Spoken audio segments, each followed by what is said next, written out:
Autonomic nervous সিস্টেমের আমাদের আজকের টপিক অ্যাডেনার্জিক সিস্টেম। অ্যাডেনার্জিক সিস্টেমে আমরা যেমন কোলিনার্জিক সিস্টেম আলোচনার আগে কি কি টপিক আমরা আলোচনা করব সেগুলো আমরা কি করি আমরা এগুলো হেডিং আকারে একটু বলে নিই। যেমন আমরা এখানে আলোচনা করব nerve endings, neurotransmitter, synthesis and metabolizing enzyme, then receptor, then drugs, that is adrenergic agonist, adrenergic antagonist. এই তো sympathomimetic and sympatholytic drugs. তাহলে এইগুলো হবে আমাদের আলোচনার বিষয় রিগার্ডিং দ্য অ্যাড্রেনার্জিক সিস্টেম। তাহলে আমরা বলছি যে অ্যাড্রেনার্জিক নার্ভ এন্ডিংস, তাই তো? তো অ্যাড্রেনার্জিক নার্ভ এন্ডিংস আমরা আগেই এগুলো আলোচনা করেছি অটোনমিক নার্ভাস সিস্টেমের যে প্রথম ক্লাস। তাহলে অ্যাড্রেনার্জিক নার্ভ এন্ডিং আমরা বলি all postganglionic sympathetic nerve except those supplying the sweat gland and some neurons in the CNS. তাহলে সেগুলো হলো আমাদের adrenergic nerve endings। তাহলে on stimulation of adrenergic nerve ending we get the neurotransmitter। এখানে adrenergic system যেহেতু তাহলে তার neurotransmitterকে noradrenaline mainly and also adrenaline, সেটা আমরা পরে বলবো। তাহলে 80% আসবে কি noradrenaline on stimulation of adrenergic nerve endings। We get the neurotransmitter noradrenaline 80%, কোনো বইয়ে আছে 85%। তারপরে synthesizing and metabolizing enzyme, তাহলে আমরা এটা একটু দেখব, ঠিক আছে? আচ্ছা, আমি খুব ভালো ছবি আঁকি না, আমি চেষ্টা করেছি একটু স্টুডেন্টদের সুবিধার্থে ছবি আঁকার, বাট আমি সেটা ভালো ছবি আঁকতে পারি না, যাই হোক। তাহলে synthesizing and metabolizing enzyme, then receptors, what are the receptor alpha beta, হ্যাঁ এগুলো আমরা জানবো, then drugs। আচ্ছা, এখন তাহলে আমরা এটার সিনথেসিস দেখি কি যে noradrenaline within the nerve ending কিভাবে সিনথেসিস হচ্ছে। আমরা যদি এটার দিকে একটু দেখি তাহলে স্টেপ ওয়াইজ আমরা কি দেখতে পাচ্ছি যে টাইরোসিন যেটা কিনা অ্যাক্টিভলি ট্রান্সপোর্টেড হলো কোথায়, within the nerve ending sodium dependent যে অ্যাক্টিভ ট্রান্সপোর্ট সেখানে দিয়ে টাইরোসিন চলে আসলো কোথায়, সাইটোপ্লাজমে। A tyrosine by the enzyme tyrosine hydroxylase is converted to dihydroxyphenylalanine, যাকে আমরা কি বলি, ডোপা। তাহলে tyrosine is converted to dopa by tyrosine hydroxylase by the enzyme tyrosine hydroxylase। আচ্ছা, তারপরে স্টেপটা কি, স্টেপ 3 আমরা বলছি যে এই dihydroxyphenylalanine is converted to dopamine by the enzyme dopa decarboxylase। আচ্ছা, তাহলে ডোপা ডিকার্বক্সিলেজ এনজাইম দিয়ে এটা ডোপামিন হবে এবং এই পুরো অংশটা কোথায় হচ্ছে, within the cytoplasm. Tyrosine to dopa, dopa to dopamine. Tyrosine, এই যে আমরা বলছি যে টাইরোসিন কোত্থেকে আসলো, এক্সট্রাসেলুলারলি, হ্যাঁ অ্যাক্টিভ ট্রান্সপোর্টের মাধ্যমে এটা সাইটোপ্লাজমে এন্ট্রি করলো। আচ্ছা, এই টাইরোসিনের আসলে টাইরোসিন একটা ফিনাইলঅ্যালানিন একটা এসেনশিয়াল অ্যামিনো অ্যাসিড, মানে প্রিকারসর অফ টাইরোসিন হলো একটা ফিনাইলঅ্যালানিন, যেটা কিনা প্রিকারসর তোমার একটা এসেনশিয়াল অ্যামিনো অ্যাসিড। সেখান থেকে এটা active transport, sodium dependent active transport দিয়ে আমরা সাইটোপ্লাজমে একে পেলাম। এখন এই টাইরোসিন, এই যে ডোপা হচ্ছে বাই দ্য এনজাইম টাইরোসিন হাইড্রোক্সিলেজ, হ্যাঁ number 2 step. Number 3 is the dopa is converted to dopamine by the dopa decarboxylase, this enzyme। এই সমস্ত স্টেপগুলো, step 1 2 3 occurs within the cytoplasm। আচ্ছা, এখন এই যে ফর্ম ডোপামিন, এই ডোপামিনটা কি করবে, এখন ভেসিকলে এন্টার করবে। হ্যাঁ, আচ্ছা, তাহলে ডোপামিন বা এখানে এই যে ডোপামিন এই ভেসিকলের মধ্যে ঢুকে যাবে, তাই তো? তাহলে এটা dopamine enter into the vesicle actively, এটার জন্য আলাদা কিছুই লাগলো না, ঠিক আছে? আচ্ছা, এখন dopamine is converted to noradrenaline, এই যে এখানে dopamine is converted to noradrenaline by the dopamine beta hydroxylase. তাহলে এই ডোপামিন বিটা হাইড্রোক্সিলেজ এই এনজাইমটা দিয়ে এইটা হলো কোথায়, উইদিন দ্য ভেসিকল। এই কনভার্সন কি, dopamine is converted to noradrenaline, এই কনভার্সনটা হচ্ছে কোথায়, উইদিন দ্য ভেসিকল। আচ্ছা, এখন ভেসিকলে হওয়া পর্যন্ত থাকলো। আচ্ছা, এখন আমরা বলছি যে এখানকার নিউরোট্রান্সমিটার নরঅ্যাড্রেনালিন, হ্যাঁ on stimulation of adrenergic nerve ending we get noradrenaline 80% and adrenaline 20%। কোনো কোনো বইয়ে বলা আছে 85% নর adrenaline R non epinephrine and 15% কি অ্যাড্রেনালিন আর ইপিনেফ্রিন। তাহলে কথা হচ্ছে যে এখানে তো সিনথেসিস হচ্ছে না অ্যাড্রেনালিন, তাহলে আমরা পেলাম কোত্থেকে? অন স্টিমুলেশন এখান থেকে আসবে কি কি, ডোপামিন আসবে ভেসিকুলার কন্টেন্ট হিসেবে, নরঅ্যাড্রেনালিন, এটিপি, পেপটাইডোগ্লাইকেন সবাই আসছে, তার সাথে এপিনেফ্রিন আর অ্যাড্রেনালিনকেও আমরা সিনাপটিক ক্লেফটে পাবো। এটা কিভাবে আমরা পরে বলি। হ্যাঁ, আচ্ছা, তাহলে এই সিনথেসিস এই পর্যন্তই কয়টা স্টেপ? এই যে 4টা স্টেপ এখানে হচ্ছে, সাইটোপ্লাজমে 3টা, আর 4 নম্বর স্টেপটা হচ্ছে উইদিন দ্য ভেসিকল। তাহলে সিনথেসিস কিন্তু শেষ হয়নি, নরঅ্যাড্রেনালিন থেকে এরপরে কি হবে? অ্যাড্রেনালিন। অ্যান্ড এই স্টেপটা আমরা এখানে পাচ্ছি না, কোথায়? Within the nerve ending. কেন পাচ্ছি না? Because N-methyl transferase enzyme is present only in the adrenal medulla. হ্যাঁ, তাহলে এন-মিথাইল ট্রান্সফারেজ এনজাইমটা কি? যেটা কিনা নরঅ্যাড্রেনালিনকে অ্যাড্রেনালিনে convert করে। This enzyme is called N-methyl transferase, which is only present in adrenal medulla but absent in adrenergic nerve endings. So epinephrine or adrenaline is synthesized only in adrenal medulla, but not in the adrenergic nerve endings. তাহলে কেন আমরা পাচ্ছি on stimulation, আমরা সেই কথাটা একটু পরে বলি। এখন এই স্টেপগুলো আমরা আরেকটু দেখি যে টাইরোসিন যখন অ্যাক্টিভলি ট্রান্সপোর্টেড হলো, তখন আমরা এখানে বলছি যে সাইটোপ্লাজমে tyrosine is converted to dopa. হ্যাঁ, এটা হলো একটা রেট লিমিটিং রিয়াকশন। হ্যাঁ, if we block the tyrosine hydroxylase enzyme actively, noradrenaline synthesis will be blocked. এটাকে আমরা বলছি যে রেট লিমিটিং এনজাইম। তাহলে we can block the enzyme by কি? We can block this enzyme by metyrosine, reserpin. Reserpine actually vesicular স্টোরগুলোকে deplete করে, বা এই মিটাইরোসিন যেটা টাইরোসিন অ্যানালগ, হ্যাঁ, এটা দিয়ে আমরা বন্ধ করতে পারি কি, টাইরোসিন হাইড্রোক্সিলেজ এনজাইমটাকে ইনহিবিট করতে পারি। হ্যাঁ, এটা কখন আমরা করতে পারি? In case of pheochromocytoma. এটা ফিওক্রোমোসাইটোমাটা কি? Adrenal medullary tumour. হ্যাঁ, তাহলে এই সমস্ত ক্ষেত্রে আমরা metyrosine, that is tyrosine analogue, we can apply in case of pheochromocytoma. We can block the enzyme, that is the rate limiting step. হ্যাঁ, আচ্ছা, তারপরে আমরা বলছি যে তারপরে স্টেপটা হলো কি? তাহলে টাইরোসিন এখানে এন্ট্রি করলো, this is the first step, then tyrosine is converted to dopa, this is the second step, that is the rate limiting step. তারপর আমরা বলছি dopa is converted to dopamine, this is the third step. হ্যাঁ, তাহলে step 1, 2, 3 occur within the cytoplasm of the nerve ending. হ্যাঁ, then dopamine enter into the vesicle. এখানে কিছুই লাগবে না, এটা অ্যাক্টিভলি এখানে চলে এসেছে। ঠিক আছে, আচ্ছা, এখন ট্রান্সপোর্টার আছে, তার ট্রান্সপোর্টার দিয়ে এসে অ্যাক্টিভলি এটা চলে এসেছে। এখন স্টেপ 4 আমরা বলছি যে dopamine is converted two noradrenaline within the vesicle. Dopamine is converted to noradrenaline within the vesicle. আচ্ছা, এখন আমরা বললাম যে নরএপিনেফ্রিন আর নরঅ্যাড্রেনালিন থেকে অ্যাড্রেনালিনের কনভার্সন নার্ভ এন্ডিং হবে না, বিকজ কে নাই? N-methyl transferase enzyme is absent here. কোথায় আছে এটা? Within the adrenal, only present in the adrenal medulla. তাহলে এই কনভার্সনটা হবে কোথায়? অ্যাড্রেনাল মেডুলাতে। আচ্ছা, এখন এই স্টোরে দেখো, ভেসিকুলার মধ্যে ভেসিকুলারে কি, ভেসিকুলার স্টোর হিসেবে আমরা কি কি পাচ্ছি? Dopamine, noradrenaline, dopamine beta hydroxylase, ATP, অনেক কিছুকে পাচ্ছি, তাই তো? তাহলে ওই স্বাভাবিক কথাই যে আমরা যেমন অ্যাসিটাইলকোলিন সিনথেসিসের মতো যা দেখেছি, এখানেও তাই হবে। এখানে এক্সোসাইটোসিস হবে। কেন হবে? ইনটু দ্য সিনাপটিক ক্লেফট বা এক্সোসাইটোসিস কেন হবে? এই রিলিজ হবে কেন? Action potential reaches the nerve ending. আচ্ছা, তাহলে যখনই কিনা ক্যালসিয়াম চ্যানেল ওপেন হয়ে গেল, কি ভোল্টেজ সেন্সিটিভ ক্যালসিয়াম চ্যানেল, তখন ক্যালসিয়াম এন্ট্রি হলো উইদিন দ্য সাইটোপ্লাজম, ক্যালসিয়ামের কনসেন্ট্রেশন বেড়ে গেল। হ্যাঁ, calcium increase the calcium concentration, তখন vesicle moves towards the presynaptic membrane. Presynaptic membrane এসে fusion of the vesicular membrane with the vesicular membrane within the presynaptic membrane. তাহলে এই just আগের মতোই স্টেপগুলো। তাহলে এখানে ফিউশন হয়ে গেল and release of the noradrenaline in the synaptic cleft with other vesicular content.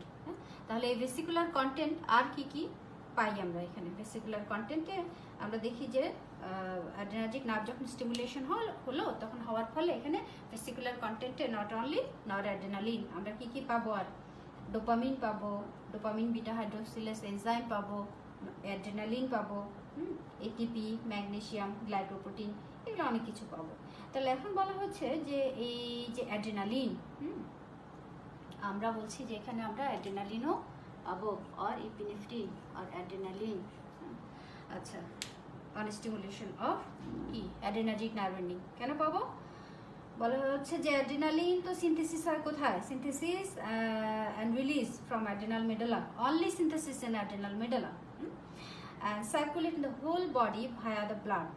তাহলে কিসের মতো?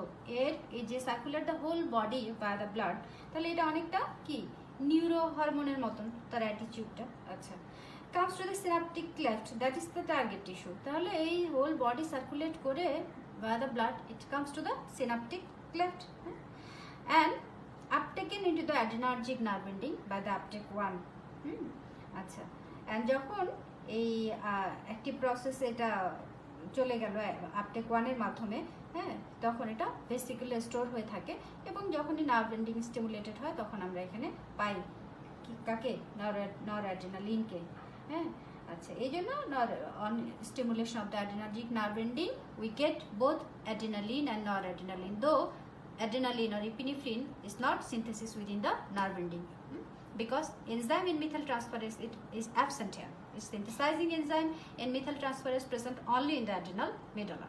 আচ্ছা, তাহলে আমরা বললাম যে আমরা টপিকগুলো তো আগে কি হাইলাইট করে নিয়েছি যে আমরা কি পড়বো। আমরা নার্ভ এন্ডিং জানলাম, অ্যাড্রেনার্জিক নার্ভ এন্ডিং কাকে বলে, নিউরোট্রান্সমিটার কি, এখানে মেইন নিউরোট্রান্সমিটার, হ্যাঁ, তার সিনথেসিস কীভাবে হচ্ছে, দেন তার সিনথেসাইজিং অ্যান্ড মেটাবোলাইজিং এনজাইম।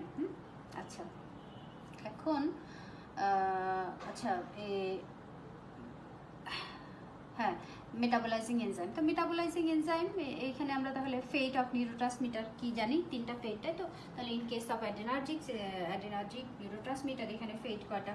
এখানেও 3টা। কি 70 to 80% of released noradrenaline is reuptaken by the nerve ending. তাহলে যে এখানে যে যাচ্ছে কত? 70 to 80%। আপটেক 1-এ কতটুকু নিয়ে নিচ্ছে? By 70 to 80%।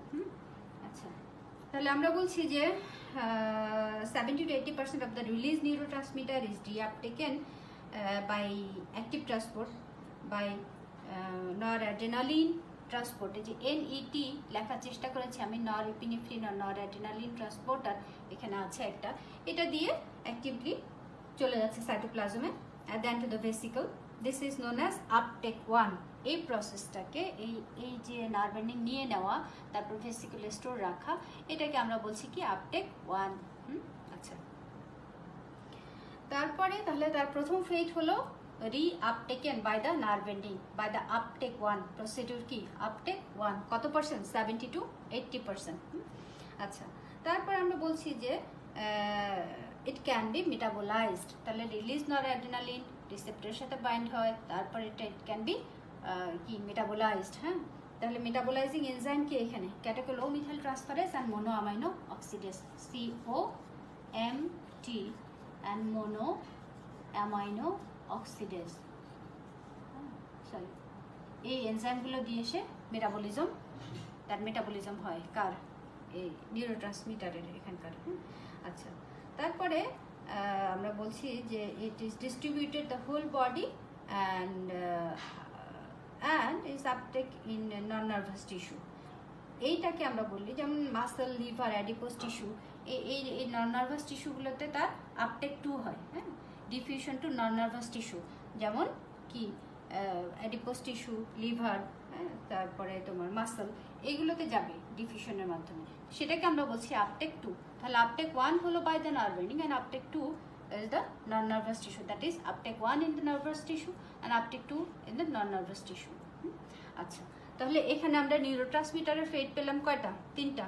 একটা হলো uptake 1, 80 to 70% of the released noradrenaline is de-uptaken by the nerve ending for and stored within the vesicle and released the synaptic cleft. তাহলে এইটা হলো তার প্রথম phase, that is the procedure is called uptake 1। Then some portion metabolized by the enzyme catecholomethyltransferase monoamine oxidase, and আমরা বলছি যে and some portion diffuse to the non-nervous tissue, to the muscle, to the adipose tissue, to the liver, হ্যাঁ, এটাকে আমরা বলছি uptake 2। আচ্ছা, এখন আমরা বলছি যে এই সিনথেসিস যখন আমরা আচ্ছা, এখন আরেকটা কোশ্চেন অনেক সময় ভাইভাতে ছোট করে জিজ্ঞেস করা হয় বা রিটেনেও অনেক সময় বা এমসিকিউতে আমরা পাই কি ইপিনেফ্রিন আর অ্যাড্রেনালিন একে আমরা ট্রু নিউরোট্রান্সমিটার বলি না কেন, বা কি বলে এটাকে আমরা নিউরো হরমোন বলি কেন। আচ্ছা, তাহলে কথাটা হচ্ছে যে কি এটা কেন বলি না, ট্রু নিউরোট্রান্সমিটারের ক্রাইটেরিয়া আমরা আলোচনা করেছি আমাদের অটোনমিকের প্রিভিয়াস ক্লাসে, যে ট্রু নিউরোট্রান্সমিটার হওয়ার কিছু ক্রাইটেরিয়া রাখবে। একটা কেমিক্যাল এজেন্টকে দ্যাট ক্যারিজ দ্য ইনফরমেশন, তাকে আমরা তখনই নিউরোট্রান্সমিটার বলবো যখন এটা on stimulation of nerve ending. It should be released after some stimulation from the nerve ending. But in case of adrenaline or epinephrine, আমরা দেখছি যে এটা কি এখানে সিনথেসিস হয় না, তার সিনথেসাইজিং এনজাইম আমরা এখান থেকে রিলিজ পাচ্ছি বটে, কিন্তু তার নিউরোট্রান্সমিটার হওয়া যে ক্রাইটেরিয়া, যে synthesising enzyme must be present within the nerve ending, metabolising enzyme must be present within the nerve ending. কিন্তু ইন কেস অফ অ্যাড্রেনালিন এর সিনথেসাইজিং যে এনজাইম সেটা কোথায় আছে, অ্যাড্রেনাল মেডালাতে, that is N-methyltransferase present only in the adrenal medulla. But এটা হরমোনের মতো কি হোল বডিতে সার্কুলেট করে via the blood, comes to the synaptic cleft, and when uptake 1 occur along with the noradrenaline, it goes to the vesicle of the nerve ending. তো এই জন্য তার আচরণটা অনেকটা হরমোনের মতন। তাহলে আমরা এটাকে বলতে পারি neuro hormone, not true neurotransmitter, but এর ক্যারেক্টারিস্টিক আমরা পাই অনেকটা নিউরো হরমোন, এই জন্য এটাকে নিউরো হরমোন বলা হয় অনেক সময়। এপিনেফ্রিন আর adrenaline is not a true neurotransmitter. আচ্ছা, এখন অ্যাড্রেনালিনের রিগার্ডিং অ্যাড্রেনালিন, আচ্ছা আগে আপটেক 1 অ্যান্ড আপটেক 2 এটা বলে শেষ করি। অনেক সময় এটাও জিজ্ঞেস করা what is the difference of uptake 1 and uptake 2 বা রিটেনে যদি আসে, হ্যাঁ, তাহলে আমরা এই রিটেন ওরিয়েন্টেড এবং ভাইভা, যেহেতু এগুলো রিভিউ ক্লাস, আমরা রিটেন এবং ভাইভা ওরিয়েন্টেড ক্লাসগুলো আমরা আলোচনা করতে চাই। আচ্ছা, তো বলা হচ্ছে যে কি আপটেক 1টা কি বললাম, এটা একটা অ্যাক্টিভ প্রসেস। অ্যাক্টিভ প্রসেসে 70 to 80% release noradrenaline is uptaken, এটাকে আমরা বলছি uptake 1, that is the active process. Uptake 2টাকে কি বলছি, যে আপটেক 2 এটা হচ্ছে কি নন নার্ভাস টিস্যুতে ডিফিউশন হচ্ছে, এটা হচ্ছে প্যাসিভ একটা প্রসেস। তাহলে এই আপটেক 1 অ্যাক্টিভ প্রসেস, আপটেক 2টা হলো একটা প্যাসিভ প্রসেস। এটা গেল। আবার এটা বলছি যে এটা occurs within the nerve ending, that is the nervous tissue, and কোথায় যাচ্ছে এটা, in the muscle, adipose tissue, liver. তাহলে এটা হলো নন নার্ভাস টিস্যুতে হচ্ছে, ঠিক আছে। তাহলে এটা গেল একটা ডিফারেন্স। আচ্ছা, এখন এই যে এখানে আমি ব্লক করেছিলাম কি টাইরোসিন হাইড্রোক্সিলেজ এনজাইম দিয়ে, আমরা বলেছি যে মিটাইরোসিন রিসালপিনিক দিয়ে we can block this tyrosine hydroxylase, that is rate limiting step. এখানেও আমরা দেখি যে আপটেক 1কে আমরা ব্লক করতে পারি কি দিয়ে, তো অন্য কালে দিয়ে আমি এটা দিই তাহলে বুঝতে সুবিধা হবে। আচ্ছা, uptake 1 can be block by কি দিয়ে ব্লক করতে পারি, cocaine, ouabain, that is the cardiac glycoside, tricyclic antidepressant. তাহলে এই অ্যাক্টিভ প্রসেসটা আপটেক 1 70 to 80% নরঅ্যাড্রেনালিন রিআপটেক হওয়াটাকে আমি বন্ধ করতে পারি by apply cocaine, ouabain, tricyclic antidepressant. কখন দরকার হবে, যখন আমার সিনাপটিক ক্লেফটে অ্যাড্রেনালিনের কনসেন্ট্রেশন বাড়ানোর দরকার হবে, তখন we can apply some drug so that we can block the reuptake of the neurotransmitter by the uptake 1 process to the nerve ending. তাহলে আমরা we can block by these drugs. On the other hand, uptake 2 can be blocked only by steroid. তাহলে এরকম কিছু difference uptake 1 এবং uptake 2 এ আমরা পাই। যেমন আমি local anaesthetic agent দিয়েও এটাকে ব্লক করতে পারবো, কার্ডিয়াক গ্লাইকোসাইড দিয়েও ব্লক করতে পারবো, ট্রাইসাইক্লিক অ্যান্টিডিপ্রেসেন্ট দিয়েও আপটেক 1কে ব্লক করতে পারবো। But this uptake 2 can only be blocked by কি দিয়ে, শুধুমাত্র স্টেরয়েড দিয়ে ব্লক করা যায়। এখন মেটাবলিজমের ক্ষেত্রে যেটা বললাম যে ক্যাটাকোলোমিথাল ট্রান্সফারেজ এবং মোনোঅ্যামিনো অক্সিডেজ এই দুটো enzyme is responsible for metabolising this neurotransmitter. তাহলে এরা কোথায় থাকে? লিভার, কিডনি, জিআইটি, হ্যাঁ, আদার অর্গানস এখানে থাকবে এনজাইম মোনোঅ্যামিনো অক্সিডেজ এন্ড ক্যাটাকোলোমিথাল ট্রান্সফারেজ। আচ্ছা, তো মোনোঅ্যামিনো অক্সিডেজ থাকে আসলে কি, metabolism starts within the neuron by monoamino oxidase, then metabolism starts in other tissue by catechol-O-methyl transferase। তাহলে আচ্ছা, আরেকটা জিনিস সেটা হলো যে এই যে অ্যাড্রেনালিন আর অ্যাড্রেনালিন রিগার্ডিং এত কথা আমরা বলছি, এগুলোকে আমরা কি বলি? কি বলি এদেরকে? ক্যাটাকোলামাইন। এক কথায় কি বলি? What are the catecholamine? Name some natural catecholamine. বারবাতে কোশ্চেন শুরু হলো, name some natural catecholamines, বা what are the synthetic catecholamines, বা হয়তো প্রশ্ন করা হলো what do you mean by dobutamine, বা what is isoprenaline, হ্যাঁ, এরকমও কোশ্চেন থাকতে পারে।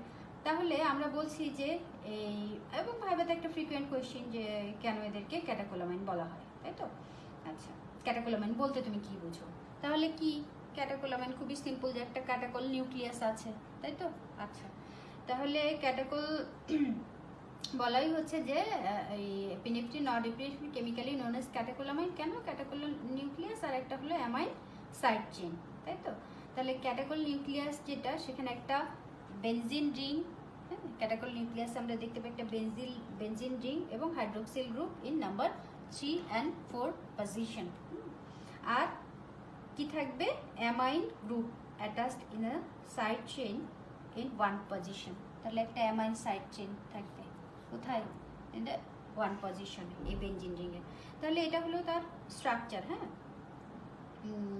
তাহলে ক্যাটাকোলামাইন বলতে আমরা বুঝছি যে হাইড্রোক্সিল গ্রুপ থাকবে 3rd and 4th position of benzene ring, আর অ্যামাইন গ্রুপ থাকবে একটা। তাহলে একটা ক্যাটাকল নিউক্লিয়াস একটা অ্যামাইন গ্রুপ মিলেই হলো ক্যাটাকোলামাইন।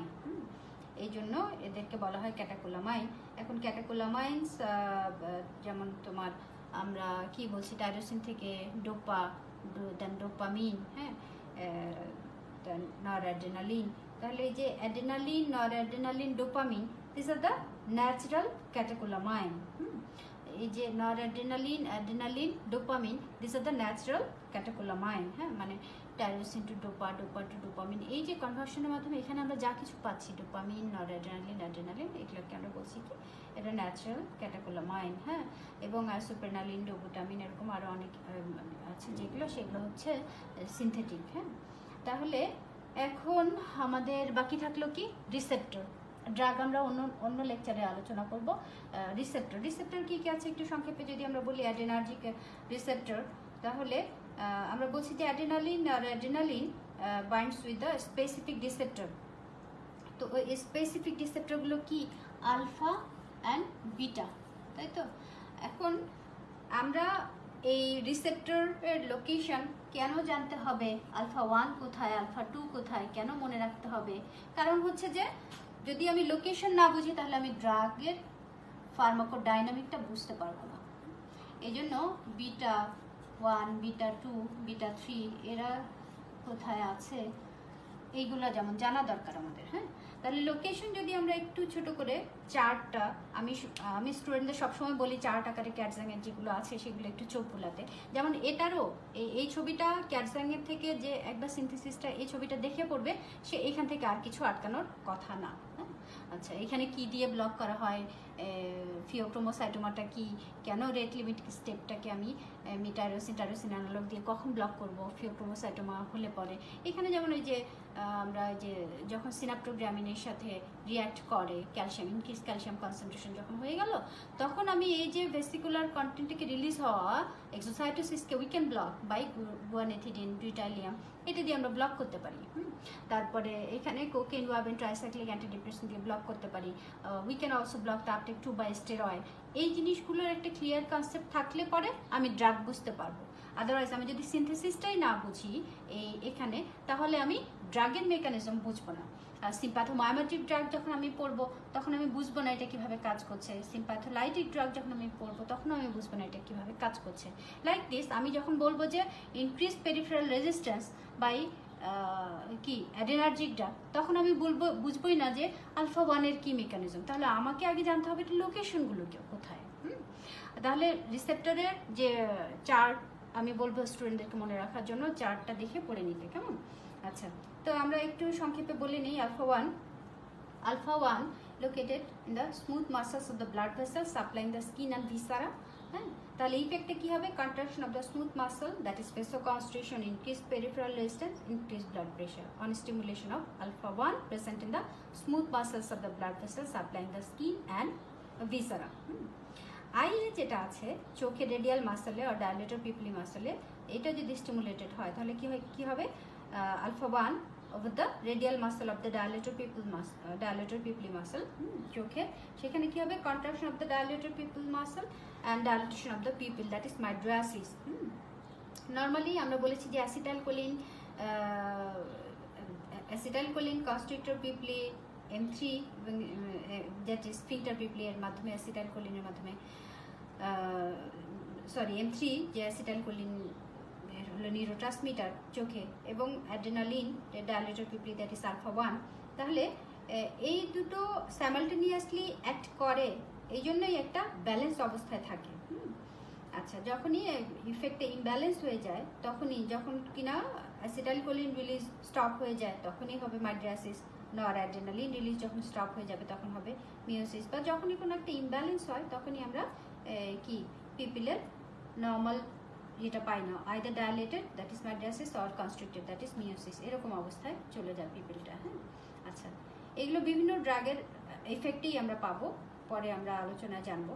তাহলে alpha 1 receptor, we are discussing about the location of the receptor and on stimulation of the receptor what will happen in the what are the effects. তাহলে এখন আমরা বলছি যে আলফা 1 ইজ অলসো হ্যাঁ, alpha 1-এর আমরা বলছি যে কি structure of the male sex organ, vas deferens, penis, seminal vesicle, prostate সেখানে থাকে, এবং এটা ইফেক্ট হলো ইজাকুলেশন আর কন্ট্রাকশন। তারপরে ইরেক্টর পাইলোরাম মাসল, দ্যাট ইজ তোমার ইরেক্টর স্পাইনি মাসল, যেটা হেয়ার ফলিকলে, ফলে ইরেকশন অফ দ্য হেয়ার।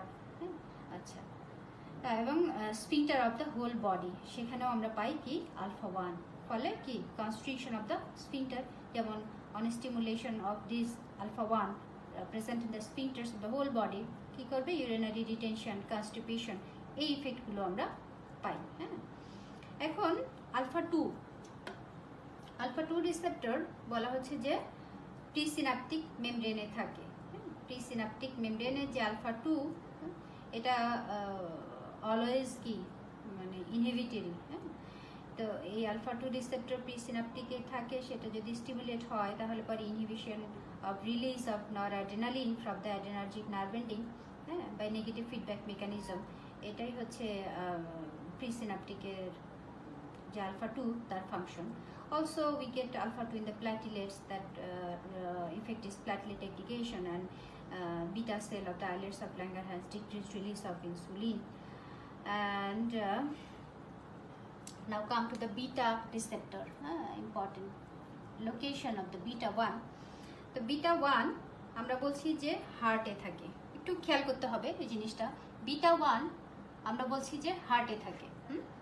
আচ্ছা, তাহলে বিটা 1 এর সাথেই আমার মাথায় গেঁথে নিতে হবে হার্ট, বিটা 2 এর সাথে আমার মাথায় গেঁথে নিতে হবে কি লাংস, এটা বলা যাবে না। আচ্ছা, তাহলে beta 1 on the heart on stimulation effect আমি কি পাবো? Increase the heart rate, that is positive chronotropic effect. We are discussing about the location of the receptor that beta 1 present in the heart, and on stimulation it cause positive chronotropic effect. Chronos means rate, তাহলে positive chronotropic effect, chronos means rate or time, তাহলে positive chronotropic effect that is increase heart rate, একটা গেল beta 1 এর effect on the heart। তারপরে increase force of contraction, that is positive inotropic effect. Then increase conductivity, that is in positive dromotropic effect, and increase excitability, that is the positive bathmotropic effect. এই গেল তার হার্টের উপরে beta 1, যদি হার্টের উপরে beta 1 of the heart if stimulated what will get, all the parameters of the heart are increased except refractory period। আচ্ছা, এখন বিটা 1 হার্টে ছাড়া আর একটা কোথায় আছে, that is kidney, juxtaglomerular apparatus of the kidney.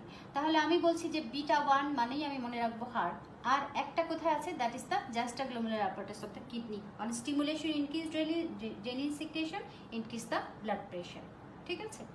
আচ্ছা, এখন বিটা 2 আমরা বলছি যে smooth muscles of the bronchus. Beta 2 মানে কি মনে রাখতে বলেছি, লাংস, আরো অনেক কিছু আছে, কিন্তু লাংস কেন, ব্রঙ্কিয়াল অ্যাজমা পড়ার জন্য এবং মনে রাখার জন্য। বিটা 1 মানেই হার্ট, কেন, ভুল না হওয়ার জন্য। আচ্ছা, তাহলে আমরা বলছি যে beta 2 smooth muscles of the bronchus on stimulation smooth muscle relaxation, হ্যাঁ, ব্রঙ্কোডাইলেটেশন। আচ্ছা, and beta 2 on the smooth muscle also present in the smooth muscle of the blood vessels supplying the skeletal muscle. So on stimulation it causes relaxation of the smooth muscle of the blood vessel, vasodilatation, decrease peripheral resistance, and decrease the blood pressure. And beta 2 also present in the GIT. So on stimulation the effect is relaxation of the smooth muscles of the GIT, decrease the peristaltic movement or motility, and maybe constipation. And beta 2 also present in the uterus, that causes relaxation of the uterus, mainly the gravid uterus, and delay the premature labor pain. And liver and muscle also causes the beta 2, and on stimulation it causes glycogenolysis, that is increased blood glucose level, and it also increased blood lactate level. We are discussing about the beta 2. আচ্ছা, এই গেল important location of beta 2। Beta 3 বলা হচ্ছে যে adipose টিস্যুতে থাকে, হ্যাঁ, এই আর কি। তাহলে মোটামুটি রিসেপ্টরের লোকেশন জানলে পরে আমরা কি ড্রাগগুলো পড়তে আমাদের সুবিধা হবে, ডিজিজ বুঝতে সুবিধা হবে। হ্যাঁ, তাহলে আজকে এই পর্যন্ত আমাদের ক্লাস থাকুক অ্যাড্রেনার্জিক সিস্টেমের। আবারও সবাইকে সালাম ও শুভেচ্ছা জানিয়ে আমাদের আজকে ক্লাস আমরা শেষ করি। হ্যাঁ।